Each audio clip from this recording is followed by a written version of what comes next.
Okay, the presentation will be in English. I promise to Darek that we'll make this more like international, to share with our colleagues from the 7N Denmark and some other meetup. India as well, so we keep it in English. So thank you for coming. I'm very happy that I can start today's meetup with my prediction, so I promise to keep it short and make it juicy.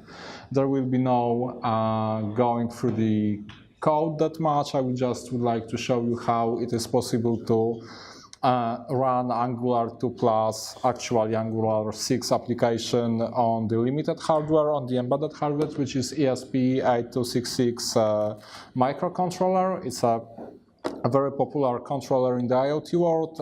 It has the built-in Wi-Fi capabilities, so you can make it working for almost everything. So let's get started. A bit of technique and it stops working. Okay, so basically because it's my first presentation, so I will make a short introduction, who am I, just to make sure that you know who's talking to you and who you can blame for your projects related to the IoT. We talk a bit about the project overview, what it is about, how it works, what technologies project is using. I will show you how to prepare Angular2 plus application for the limited hardware, which is quite tricky thing, but it's possible to do. I will show you also how to serve the Angular2 plus application from the ESP8266 microcontroller. And yeah, we make it plug and play. So we make it auto-configuring in our environment. I will show you also how to make a basic web API. It's a regular, it's not a REST API, but it's a regular HTTP web API served from our hardware, so it will be working. And I will partially show you how to make how to drive a light switch using the microcontroller. Actually, in our presentation, for the safety reason, we just switched from driving the regular desk lamp to LED diode, which is more safe because it's not involve regular socket power supply. So let's move on. Who am I? I'm the IT consultant working for our sponsoring company, which is 7N. These guys. I'm 50 years in business, doing a lot of stuff. Right now I'm the, let's say, full stack developer with experience in Angular application, with experience in Azure and Docker. I focus mostly on the cloud solutions for the enterprise customers, which I have thanks to the 7N company. And privately, I'm doing the building custom bikes, traveling, doing some off-road. So if you meet a guy on the strange bike, a loud bike in the city in Warsaw, it's probably me. So let's move on. What I'm going to talk about, it will be very simple application based on the ESP8266 chip microcontroller. Actually, I show you how to make this controller working in practically any Wi-Fi network with the nice configuration portal.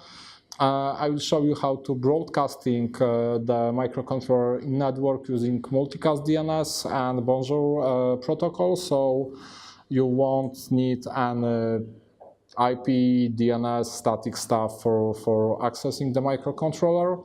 And I'll show you how to upload the application made in the Angular2 plus to the microcontroller and serve it from it and make it accessible from practically any device you can have connected to your home network or corporate network, depends where you would like to deploy the solution.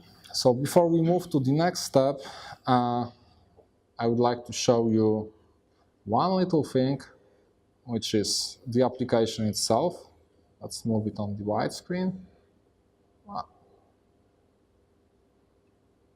I think I need to stop the presentation for a while. Sorry guys, it's Mac stuff and it's not working. Okay.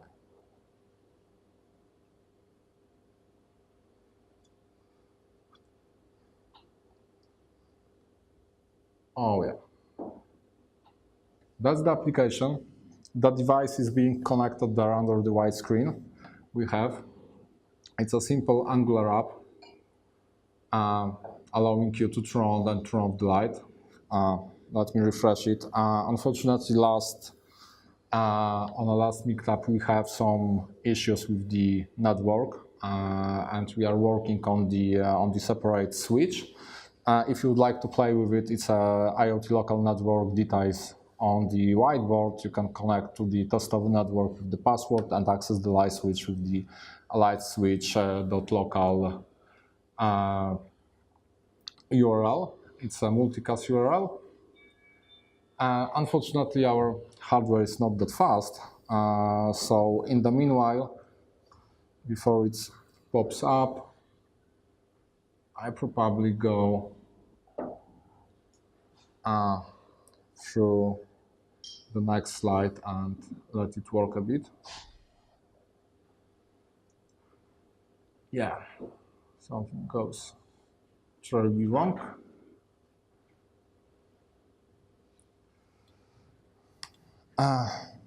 So yeah, sorry for the, I just want to make the nice demo how it's working, so we just need to wait to the end of the presentation, but I will quickly go through this, how this application, this Angular application is loaded to the microcontroller, what are the problems you may have, and how to solve them. So let me go quickly once again, sorry for the source code of it.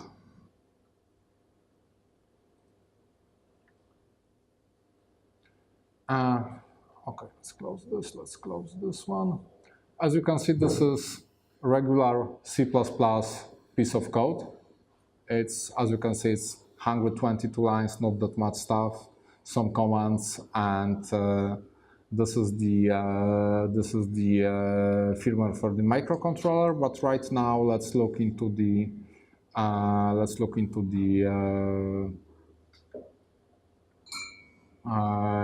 website itself. Let me just switch to another project. Wow. Oh, don't want to open Windows. Sorry for that. Yeah, this is the project. You can access the project on the GitHub. At the end of the presentation, there will be a link to my GitHub profile with the repository, so every one of you can download it, access, and play a bit with this. As you can see, this is a standard Angular application made with the Angular CLI, so no black magic here. It's a simple application having one app component displaying the app light bulb component. The light bulb component is a very simple thing. It contains the nice SVG image, some little text instruction, and the simple controller behind it. Application is very simple. It's getting the status of our light switch from the web API request. Depends on the states it's setting up information. Yeah. Yeah, sure, of course. Oh. Let me. Hope you can see it right now better. Oh, you're welcome. Sorry. So application is it has few functions. One of them is, as I said, it's getting the state of this light switch. If it's turned on or turned off, it's accessing everything. This is hard coded, so it's not the, let's say, real life application. So if you would like to make it more more deployable or more error-prone. You probably provide some configuration for it. For the purpose of this presentation, everything here, especially the URLs, are hard-coded, just to keep it simple, and shows you how it is possible to achieve the goal of running Angular application on the limited hardware. So as you can see, the application gets status from the microcontroller. It's a kind of the heartbeat function. It's executed every 1.5 seconds just to avoid overloading the hardware. It's not a very fast stuff, and depends on the JSON result. It sets the icon status to on or off. It also allows us to switch state of the light switch of the controller. Basically, the API is very simple. It has two endpoints on and off, depending on the current state of the application.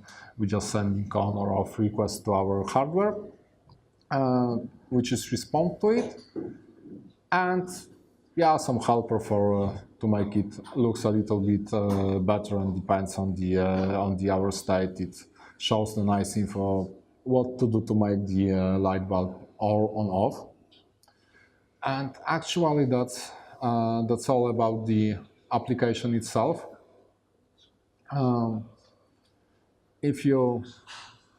The key thing here is when deploying this to this kind of limited hardware, you have to keep in mind the fact that most of the microcontrollers have very limited memory for your data.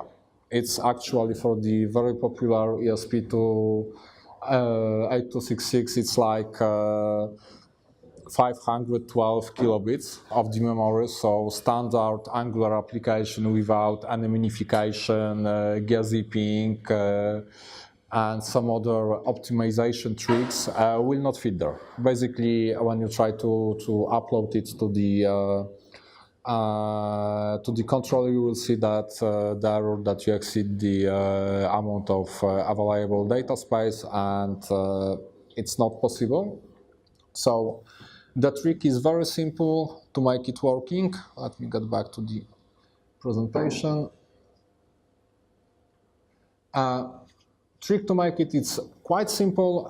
First of all, we need to remove the hashes from the file names, which is usually automatically generated when you build the ng CLI application. Unfortunately, for the Arduino flat file system, the file name length is limited to 30 characters, including the extension. So standard hash set added to any file will exceed this limit, so it won't be possible to upload the file. Everything has to be gzipped to save some space, including JS and the CSS files. And actually, that's all you have to remember when building the application for the limited hardware, like this microcontroller. Of course, it requires some little tricks on the hardware, on the ESP chipset to serve that application, especially when we running into serving gzipped files, because the browser asking for the regular JS file. We're serving the gzipped one. We have to add some special headers, so you can see it on the. On the next slide, I will show you how it looks in the code in a moment. Basically, if you would like to serve the application, you have to write some little code in the C++. It's an Arduino platform, so anyone who played with the Arduino, have some experience with standard Arduino, will be able to write the code for the ESP chipset, for the Wi-Fi chipset. Thanks God, people in the internet poured the Arduino to this hardware, including the 30-bit version of this hardware, which is ESP32, which is much more performing, have much more memory, included Bluetooth Low Energy module and some other stuff you can use. So the writing the application is almost like writing the application for the standard Arduino development boards. So anyone who tried before should be able to make it working very quickly. The basic schema for writing this kind of application is to enabling file system on the ESP8266. It's uploading your compiled Angular application into chipset data memory, responsible for holding the file system, setting up the web server on the ESP8266 chipset, handling the serving files from the file system, because normally this web server is very limited. Of course, it's responding to all the browser requests, but you need to write some code to make it respond in the correct way, find out which file is required by the web browser, which file has to be loaded from the file system and serve it. And of course, when we're playing with the gzipped content, we have to add headers for the browser to let browser know how to handle the compressed content. Actually, I can show you in the code how it looks like. As I said, the whole application. I close this one. I'm sorry, guys. I think I closed the wrong one. So give me a second.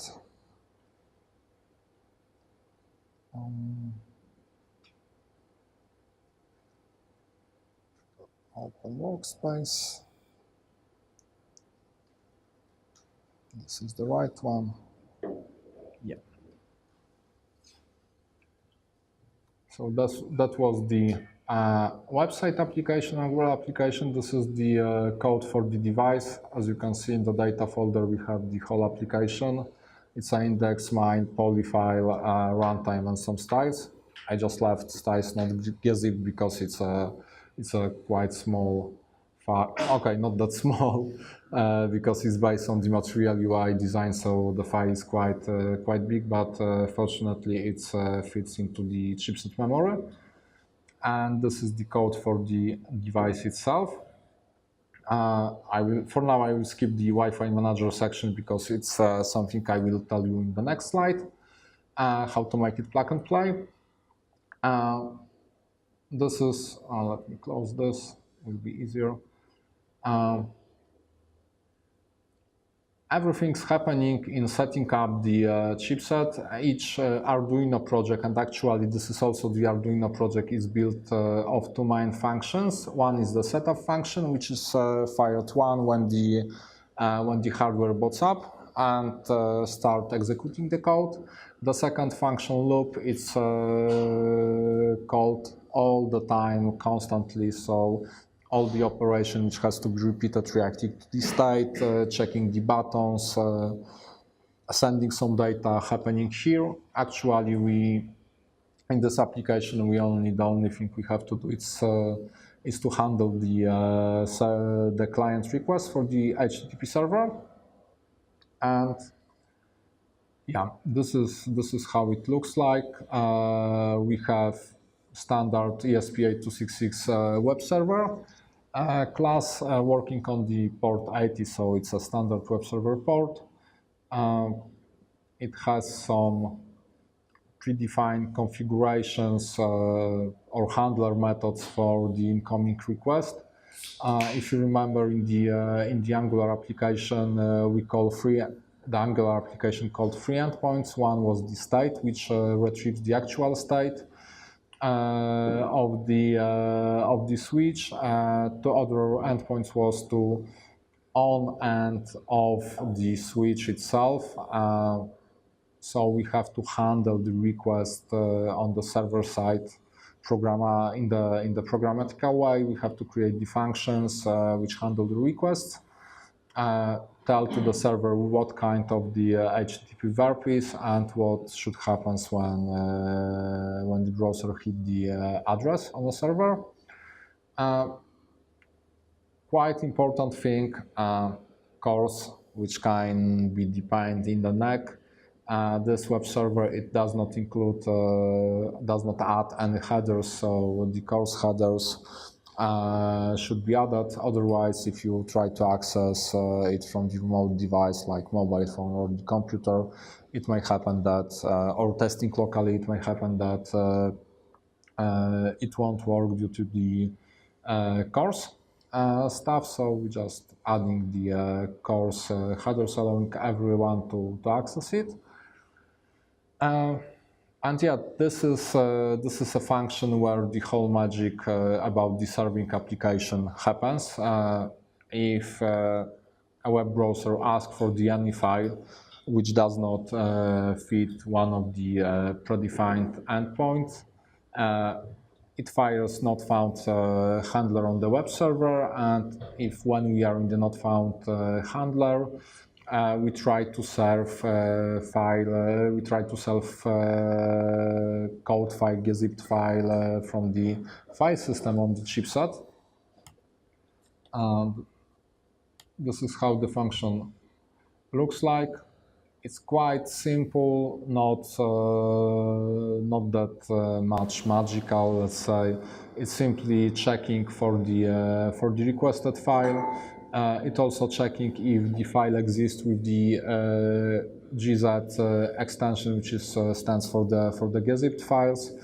If yes, it tries to load the gzipped version of the file and stream it to the browser with the proper content type. The content type is being retrieved based on the file name. It's a standard set of the content types. This application uses only HTML, CSS, and yeah, for the gzip, the compressed content type. Without adding these headers, browser will at least Chrome is too stupid and won't load files correctly, so you won't see your application, or probably you will see only the HTML file with some styling, but the your Angular code, which is gzipped, won't load properly. So as you can see, the application itself is very simple.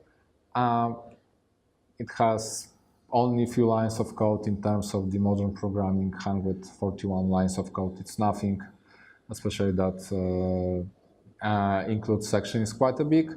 The idea is to set up the web server, handle the request for the particular URLs for anything what does not fit to the URL. We're trying to serve the file from the file system, where we having the uploaded Angular application, which is gzipped, uglified, and without the hashes in the file's names, just to fit to the file system limitations. So let's move on.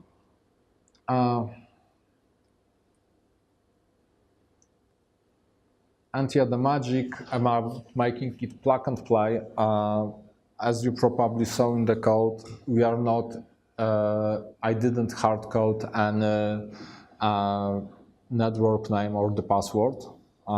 If you hard code anything like that in your code, it makes it let's say strictly bound to your environment. If you're deploying this kind of applications at your home or known place, it's probably not an issue because you're not changing your home network name too often or the password too often. But it might happen that if something changes, you need to upload the updated code with the hard-coded credentials for the Wi-Fi to the application to make it working back. But fortunately, there are sets of libraries for the ESP8266 chip which solve that issue. One of the most popular is a Wi-Fi manager library. This is very okay from the perspective of use. It's very simple library because you just need to call two functions to make it working, but it's quite powerful. It's checking if your chip already have some Wi-Fi credentials stored. Try to reconnect using these credentials. If your application fails on that, the Wi-Fi Manager library will switch into configuration mode, what means that it's set up on access point with the predefined name, usually based on the chip ID. Allows you to connect to this network, automatically redirect you to the configuration website where you can see the list of scanned network in the nearby, so you can choose any network you would like, enter the network credentials, the password for the network, and connect to this network. And this information are stored in the flash memory of the chipset. So next time you reboot your hardware, it will automatically connect to the saved network, and everything will be working again. In code, it looks very simple. As I said, we have the Wi-Fi Manager class, which comes from the external library, and when setting up applications, you just need to call these three functions. One is the callback for the configuration mode. Usually it's not required unless you want to have user to enter some special parameters, additional parameters, beside the network credentials. For instance, if you are using some authentication token for the other services like Blink, like Auth token, or Azure IoT Hub credential, you can allow your application to gather them from user when it's being configured, and store it in the persistent memory of the chip. And yeah, on the application, just call the auto-connect function, which, as I said, is trying to connect to the network on the last known network credential. If this fails, it switches to the configuration mode when user is forced to enter the correct network credentials. Unfortunately, I cannot demonstrate this here, this feature here, because this application will automatically try to connect to the 7N guest network, which has cut off any of the HTTP protocol communication inside the network. So the chip won't. It will work, but you will not be able to connect to it. This is the reason why on the last meetup we have to postpone the presentation. We didn't know about this. And another funny thing, not the funny, but useful thing for DSP chips, it's the MDNS, it's a multicast DNS. It allows you to broadcast information in your network about the hardware you have. Actually, it's broadcasting the address, the local address of the hardware under the light-switch .local. URL. So if you connect to this IoT test network, you should be able to access this website under URL http light-switch.local. You don't need to know the IP address. Simply enter the name, domain name of the switch, and it should find it out. At least Mac has no problems with it because it's natively supported by the Bonjour protocol. Windows usually also works. I know that some Android phones may have some problems with this, but probably it will be solved by Android. It's not an issue with the chipset itself, it's an issue with the implementation of the protocol on the Android. So this is how the whole code looks like: the website application, the Angular application, the device code, which is responsible for the for serving stuff, and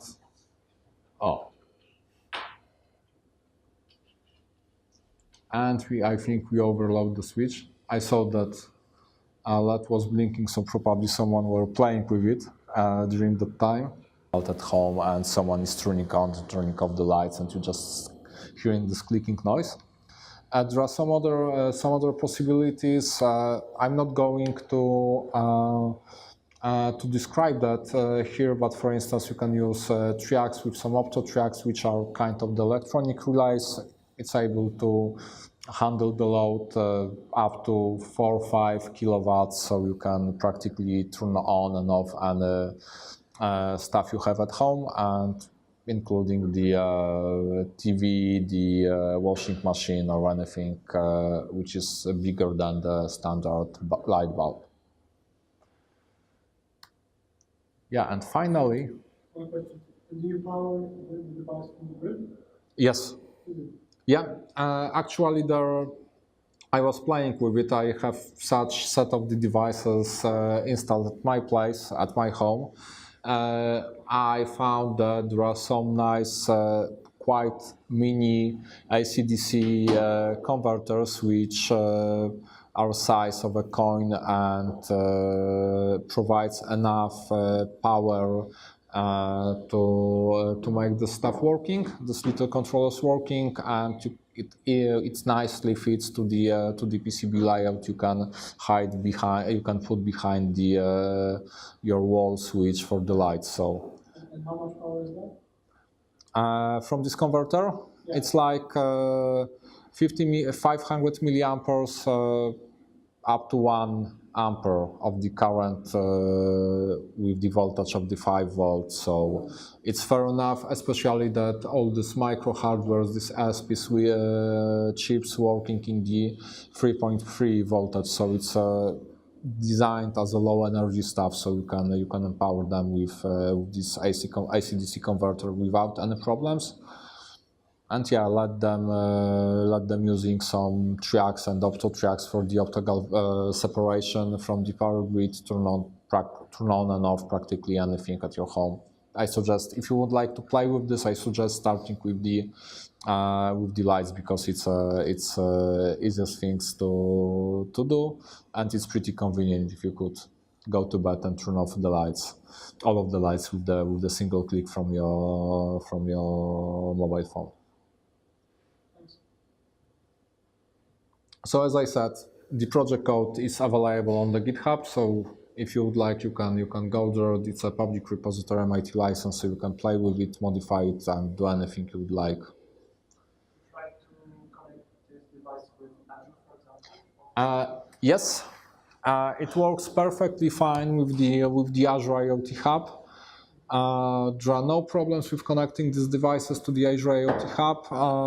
I don't know if the Microsoft updated documentation. There was the... But you used Azure SDK for C? Or something else? To connect? No, it's using the because Azure SDK, Azure IoT Hub is based on the MQTT protocol. So there is a dedicated MQTT client library for the Arduino, and you can connect to IoT Hub using this client library. The only thing you have to remember about is to provide the credentials in the correct format, because the Azure IoT Hub uses this quite big authorization keys. And as far as I know, 1 year ago or 1.5 years ago, it wasn't well described in the documentation, in the official documentation. There was a mistake in the documentation, so it was not possible to connect with the regular MQTT clients to the Azure IoT Hub. I hope the Microsoft fixed that issue during this time, so it shouldn't be a problem. So you know, Microsoft something called Azure IoT Workbench for devices to very fast setup connection with Azure. So I know that ESP82 is supported, but maybe you have 82, yeah? Actually, the code is written for the 82, but the hardware we have here is 32. We can. Because this extension form is studio code. Okay, we can. Okay, so it's worth to check. It's also worth to check pricing for it. I was playing with the IoT Hub, and it seems that it works like a charm. But if you look into pricing details, it might be very expensive, because you pay for each communicate. So if your device sent a lot of communicates to the hub, it may happen that you run out of the money very quickly. So in that case, it's the best scenario is to put the field gateway based on Raspberry Pi or something like that which handle the local communicates from the devices and then send the aggregated information to the IoT hub. Sorry? Yeah. So it's much better and cheaper solution for that. Did you hear about Sonoff solution? Sonoff is a hardware almost the same as relay, ESP8266 and AC/DC converter. Yeah, I heard about the Sonoff, never had chance to play with it, actually, but I'm aware that there are some kind of that solution on the market. The same, just you can reprogram. Yeah, so there's no point to reinvent the wheel. Actually, these chips are very popular. Actually, since the ESP firmware was ported to the Arduino, and you can write code like for the regular Arduino software hardware. It becomes really popular. If you go to the instruct tables or anything, try to Google any IoT topics, you probably end up with the ESP8266 chip because it's very popular. And the ESP32 is also becoming popular. Actually, the ESP32, which is much more powerful, it costs like $5 on the market, so it's a really cheap stuff, and you've got everything in place, including the bigger memory, faster processor, and Bluetooth Low Energy also on the board. So both ways of communication are possible, Wi-Fi and the Bluetooth. Did you try ESP82 solution? It's transpiler from applying JavaScript to C code. No, didn't. Not C code, text file. No, didn't try it. Actually, I raised on the writing software in the C++ and the C, so for me it's natural to write any stuff for that in the C or C++. So worth to check. Probably it's decreased the entry level for everyone who knows the JavaScript. It's easy to learn the JavaScript and write some code in the JavaScript. I also saw I was trying to go through some tutorials today and check what is also possible. There are also solutions for DSP chips allowing you to make a code from in the visual editors. Like there are some code editor for the children which create stuff from the blocks and transpile it to the JavaScript. So you can also do the same for DSP chips. So everyone who has access to the internet can probably do this.